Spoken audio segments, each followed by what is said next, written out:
All right, we're going to do this first. Hit the share screen. All righty, share screen. And we're going to do this, and we are going to hide the video panel. Okay. All right, guys, good evening, and welcome to another Business Boot Camp with Pat. I am your host, Pat Calcagno. Today is the 27th of March. This good-looking guy is me, and there's all my particulars. I do have my own LLC now. I just all official. I got the paperwork yesterday. Now I'm in the process of getting my Jotmon Industries as doing business as. So with all that fun stuff out of the way, let's get started. Okay. I heard this on one of the training tapes that I was listening to the other day, and it was kind of cool because it ties in a lot with what we've been talking about the last couple of times we've gotten together. But this is a quote from Rudyard Kipling, who was a British poet, and the quote is, "I keep 6 honest serving men. They taught me all I knew. Their names are what and why and when and how and where and who." Because I've been kind of pounding into everybody that like a good story, a good business has to be able to answer these 6 questions. Well, we've already talked about the why. You guys know that I'm a big why guy. I think that it's real important, and that's why we talked about it first, is you got to know why you want to do something like this, why you want to get into business. Well, last time we got together, we talked about the how, and we talked about the difference between, you know, a more traditional type of business model, basically trading time for money, a JOB, versus the more modern model, which is building residual income, putting in the groundwork first, and then continually collecting the money as you go down the road. So this week, what I want to talk about is the what. And basically what I'm assuming is that now that we're at this point, we've pretty much all made the decision that we want to be business owners. We don't want to go back to work for somebody else. So what do? We have to figure out what we want to do. We're bound and determined we want to start our own business. Now, what are we going to do? Okay. So basically what we're going to look at is the difference between traditional versus online business systems. And of course, we're going to look at traditional businesses first. Okay, traditional businesses. With a traditional business, you know, you're going to need a physical location. You're going to need a storefront, a brick and mortar building. Even if it's a home-based business, if it is a traditional business model, you are working from home. Your home is your business address. If you're shipping products, if you've got products, physical products moving through your business, it's going to go through this location. Now, the problem with a storefront, a brick and mortar building, is that you either have to buy, build, rent, or lease, okay? Unless you're one of those people that inherited some kind of big industrial complex, you either have to buy, build, rent, or lease some place to run your business out of. So you're looking at an ongoing long-term business expense, okay? Most savvy businesses today will find a building that's already been put up and they'll lease it. Okay, now if you look at online businesses, by its very nature, the online business is, you know, a little bit more flexible. It's a lot more mobile. Basically, all you need is a laptop or a PC, and you can conduct your business. You're not, you know, even if you're moving physical product, if you're doing it online, you're going to have some place that is warehousing the products, that's shipping your products. A good example of this is Amazon. Look at Amazon.com. Amazon.com has, you know, all these different warehouses all over the country, actually all over the world now. And, you know, you go online, you buy a product, they send it out to the closest distribution point to where you are. It gets pulled and it gets shipped from there. Okay. Well, if you were Amazon salesperson, you know, you'd be doing all your business on your PC or on your laptop. Okay, so basically anywhere there's an internet connection, you can do an online business. All right, let's take a look at the most famous of all traditional business models. When people start thinking about starting their own business, they start looking at traditional business models. What is the first thing that comes into our minds? Of course, it's going to be a franchise. All right, unless you're a Steve Jobs or a Bill Gates, where you come up with an idea for a new product that you can start from your garage and take it into a building. Most people today, if they're going to start their own businesses, they're going to be looking at franchises. All right. So what I did was I pulled it up. I went on, I looked at Forbes magazine. Now this is back from 2015. So this is about the most current that I've been able to find. What I wanted to look at is I wanted to look at what some of the more traditional franchises are running. Now, these are all food franchises. There are other franchises available. You can do a Kinko's, you can do all kinds of different types of franchises. But the ones that I kind of focused on were the food franchises, because that's what people think about the most. So the first two you're going to see are what Forbes considers in the top 8 or 9 of the best buys for 2015. So the first one was a Firehouse Subs. Now, I don't know if you guys have ever eaten at Firehouse Subs. I love Firehouse Subs. The food is great. The atmosphere is fun. To get into a Firehouse Sub, you're looking at $500,000 just to start. The second one is a Wingstop. I haven't eaten particularly at a Wingstop, but I have done a lot of the different kind of Buffalo Wild Wings type franchise restaurants. They're again $431,000 just to get started on the business. Now the next ones are what Forbes considers probably the least, the worst buys, the worst franchise buys for 2015. And the first one was Quiznos. Now I'm disappointed because I love Quiznos. You know, I just, something about their sandwiches, I really enjoyed it. But just to get into a Quiznos right now, it costs you about almost $200,000. Unfortunately, the vast majority of Quiznoses are losing money. Sizzler.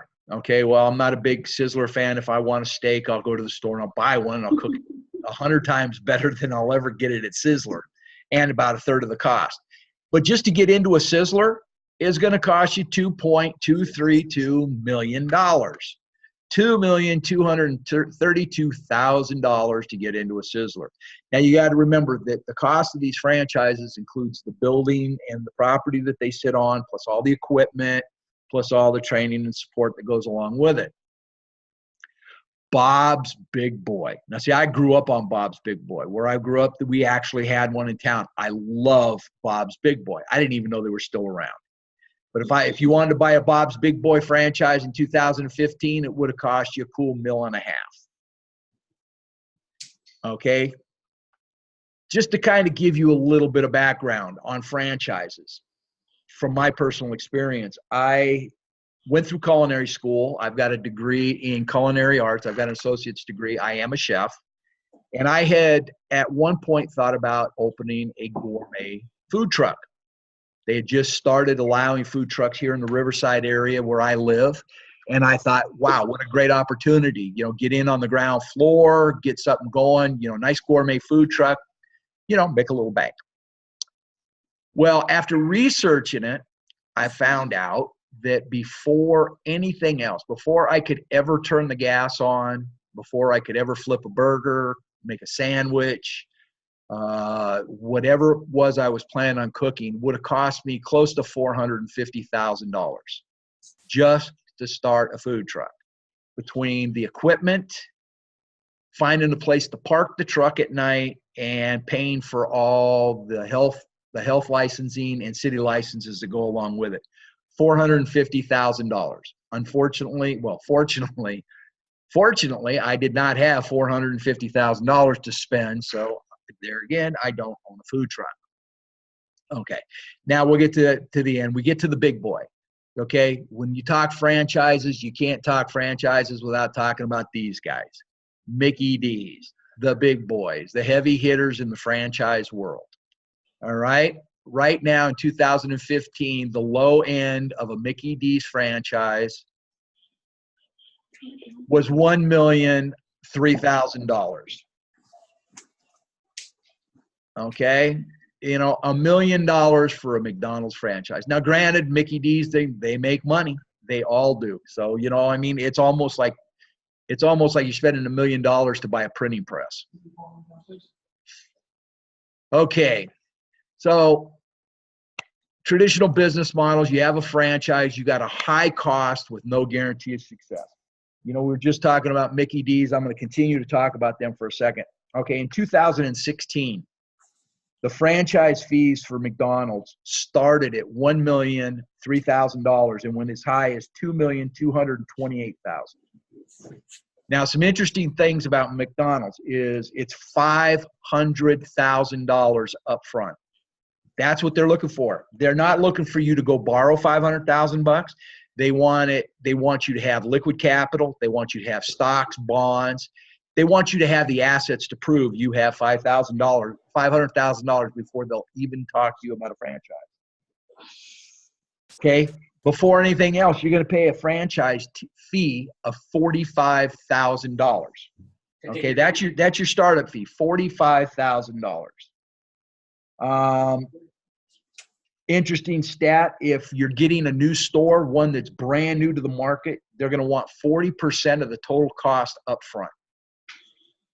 So if it's a $2,228,000 store, you're going to have to come up with probably a little over $1 million upfront capital.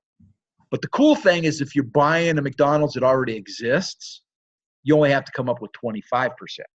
So they give you a break. Okay, not only does it cost you a lot to get involved in a franchise, a lot of times they have lengthy waiting lists. Sometimes 2, 3, 4, 5 years just to get into a franchise. And once you've waited all that time to get a franchise, there's no guarantee of where your store is going to be. McDonald's, what they'll do is they'll tell you, okay, you're up next. This is the next store that's available. If you don't want it, I think that you're allowed to pass it up twice, at which point you basically lose your $45,000 investment. You go to the bottom of the list, and there's no guarantee you'll ever make it back up the list. You know, so I mean, if they come up with a store in South Central Los Angeles, or, you know, they want you to buy a store, you know, on Roosevelt across the street from the hospital in Phoenix, or downtown Detroit, you know, if you're up next, that's what you're going to get. And it doesn't matter where you live. There's no guarantee of location of where you're going to get a store. All right, let's take a look at online business models real quick. Okay, there's a couple that come to mind when people start talking about online business models. One of the first ones they talk about is network marketing. Okay, and I kind of had a vague idea of what the difference between some of this stuff was, but until I really started kind of researching it a little bit, I didn't know for sure. But basically what network marketing is you go out and you promote a product and get paid when someone buys it. Okay? And the analogy that they always use is, you know, how many times have you told friends or family, oh, hey, you need to go check out this restaurant. It's really good. Or you need to go see this movie, man, it was killer. Well, if you got paid every time one of your friends or family went to the restaurant because you recommended it, or went and saw a movie because you recommended it and you got paid for it, that would actually probably be a pretty good deal. But the problem with network marketing is you have to continually to get people to buy that specific product. You know, you're not getting paid unless people are buying that particular product. The next one, this is basically the 4-letter word in the room. You know, when people hear this, they freak out. They go running, screaming into the night and screaming Ponzi scheme. But basically what we're looking at is multi-level marketing. Okay, multi-level marketing has been described as network marketing on steroids. And basically, the biggest difference between network marketing and multi-level marketing is with multi-level marketing is you're building a sales force to sell products. So what you're doing is you're going out, and with the multi-levels I've been involved with, one of the first things they tell you is make a list of your friends and family. I'll be honest with you, it's a wonder I have any friends left after being in multi-level marketing. Because if you want to get rid of friends, if you have family members that annoy you, you don't ever want to talk to again, get involved in a multi-level marketing and tell them you want to sit down for 5 minutes and talk to them about the business. And I guarantee you, you will never speak to that person ever again. One of the biggest drawbacks to multi-level marketing is you're usually required to maintain a supply of product. Okay, you know, here's where you hear people talking about having garages filled with laundry detergent and shampoo, or vitamins, you know, or healthcare items, or other things that they get through multi-level marketing. And with multi-level, what they do, the way it works is you go out and you recruit people to buy underneath you. When they recruit people to buy underneath you, they become your downline. Okay, and it's like a pyramid. You know, it goes out now you want a super wide base, and it narrows up to just you at the top. And all the money, you know, you're getting a percentage of the volume that everybody within your organization is selling. The problem with that is you have to find like-minded people. You have to find people that believe in the idea as much as you do and are willing to go out and use the products, buy the products, and sell the products. Okay, and the last one is affiliate marketing. Okay, affiliate marketing is a lot like network marketing, with the difference being that most affiliate marketing is affiliate marketers are paying a company for the right to market their product. Amazon does this. There's a couple other affiliates out there that do this. And what that means is that you now have a licensing right. You have a right to go out and advertise their products, and you'll earn commissions based on buyers that the advertising brings to the company.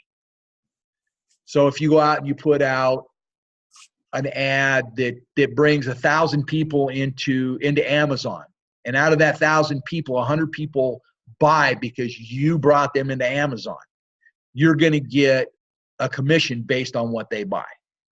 So that's the biggest difference between the three, you know, online business models that are out there right now. You got network, multi-level, and affiliate marketing. Okay, so summary. Basically, these are the things that I highly recommend to people. Okay, we've made the decision. We want to start a business. We want to be entrepreneurs. Okay, we're tired of working for somebody else. We're tired of somebody telling us how much our time is worth. So we're going to go out and we're going to start a business. One of the first things you want to look at is startup costs. Okay, you don't want something that's basically not going to cost you anything, because you're going to get exactly what you're paying for. If it costs you $0, that's exactly what you're going to get. You're going to get nothing. But then again, do you want to go spend $2.2 million for McDonald's? You know, I mean, if you have hey, God bless you, if you have $2.2 million that you want to sell. And here's an interesting fact about McDonald's franchises that most people are not aware of, that over 80% of all brand new McDonald's franchises are being purchased by people that already own a McDonald's franchise. So less than 20% of all McDonald's franchises being sold are being sold to first-time buyers. Everything else is being sold to people that have at least one other McDonald's franchise, sometimes as much as 2 or 3. And I know at one time I had heard that they were limiting the number of franchises that a franchisee could own. And I don't know if they still do that or not. I think it was like 5 at one time.